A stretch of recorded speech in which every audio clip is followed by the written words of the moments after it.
মালদার ভারত বাংলাদেশ সীমান্ত বৈষ্ণবনগর থানার সুখদেবপুরে উত্তেজনার মধ্যেই মালদার মহদীপুর সীমান্তের ঠিক ওপারে বাংলাদেশের সোনা মসজিদ এলাকায় বিএসএফ ও বিজেপির বৈঠক। মালদার ভারত বাংলাদেশ সীমান্ত বৈষ্ণবনগর থানার সুখদেবপুরে উত্তেজনার মধ্যেই মালদার মহদীপুর সীমান্তের ঠিক ওপারে বাংলাদেশের সেনা মসজিদ এলাকায় বিএসএফ ও বিজেপির বৈঠক।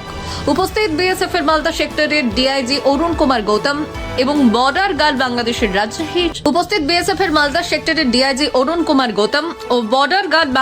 রাজশাহী সেক্টরের কমান্ডার কর্নেল ইমরান ইবলেশ সহ বিএসএফ ও বর্ডার গার্ড বাংলাদেশের আধিকারিক। সীমান্ত উত্তেজনা কমানো নিয়ে বৈঠক হয়। গত সপ্তাহের মঙ্গলবার ও শনিবার প্রথমে কাঁটাতার লাগানোকে কেন্দ্র করে, এরপর ফসল কাটাকে কেন্দ্র করে বাংলাদেশিদের সাথে ভারতীয় সীমান্ত এলাকা নাগরিকদের সীমান্তের সংঘর্ষ বাধে।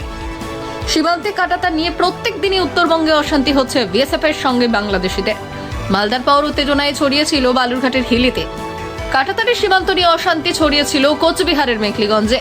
তার মধ্যে আজকের এই বৈঠক অত্যন্ত গুরুত্বপূর্ণ বলে মনে করছেন রাজনৈতিক মহলের একাংশ।